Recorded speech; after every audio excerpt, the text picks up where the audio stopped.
sekali dalam sehari.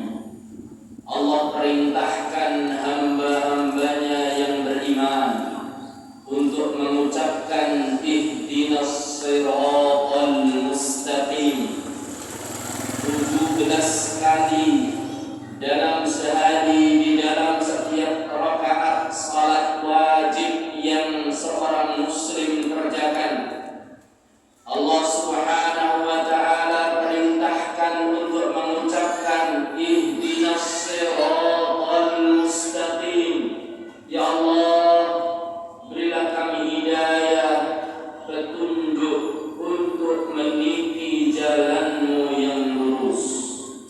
Di dalam firman Allah Ta'ala, ihdinas siratal mustaqim, paling tidak terkandung dua faedah, dua makna. Makna yang pertama menunjukkan betapa pentingnya hidayah bagi kehidupan seorang muslim untuk menempuh jalan kehidupannya di dunia. Pentingnya hidayatullah bagi seorang muslim untuk menjalani kehidupannya di dunia.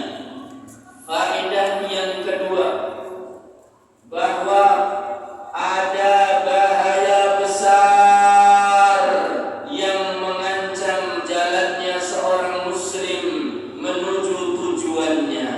Ada bahaya besar yang mengancam seorang muslim ketika dia sedang berjalan menuju tujuannya. Sesungguhnya syaitan tidak akan pernah henti-hentinya menyesatkan manusia dari jalan Allah yang lurus. Sebagian ulama salaf mengatakan, idza amara Allahu bi amrin fa inna lisyaitani nasratain. Sesungguhnya apabila Allah Subhanahu wa ta'ala memerintahkan sebuah perintah untuk hamba-hambanya, maka pasti syaitan memiliki dua cara untuk menyesatkannya. Adapun cara yang pertama, imma ila tafriqin wa tafsirin.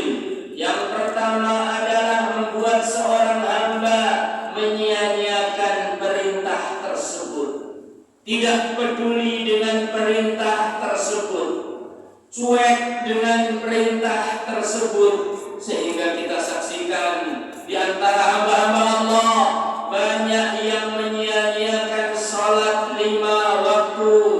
Di antara hamba-hamba Allah banyak yang menyia-nyiakan dan meninggalkan puasa bulan Ramadan. Di antara hamba-hamba Allah banyak yang tidak menunaikan zakat, padahal dia termasuk orang yang terkena kewajiban zakat.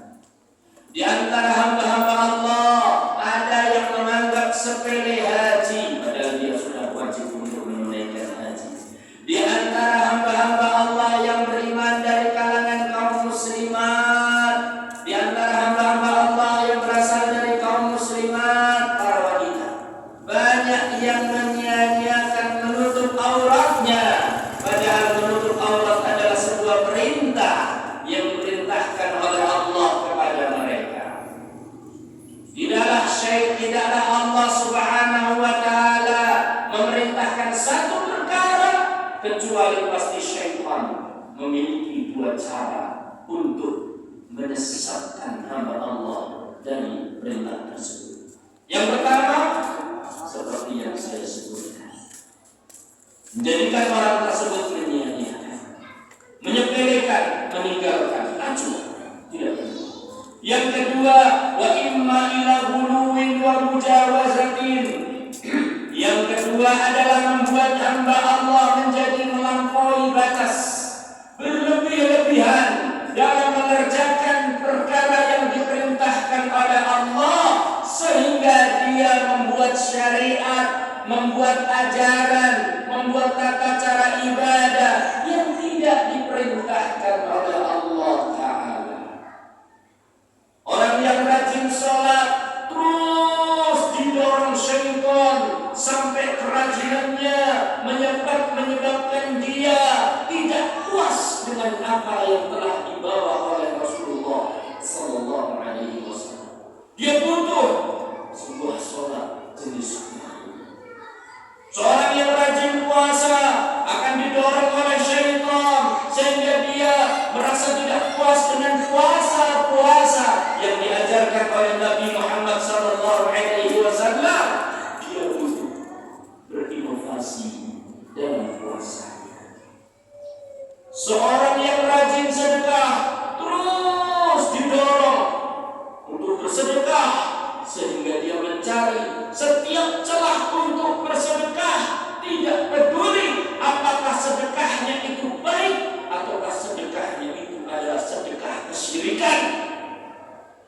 Inilah usaha syaitan untuk menjebak umat manusia dari jalan Allah yang lurus.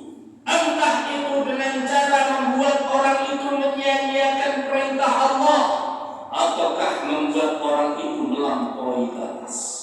Mudah-mudahan Allah Subhanahu wa taala memberikan kepada kita bimbingannya untuk meniti jalan yang lurus dan menjaga diri kita dari segala macam jebakan syaitan. Aku doa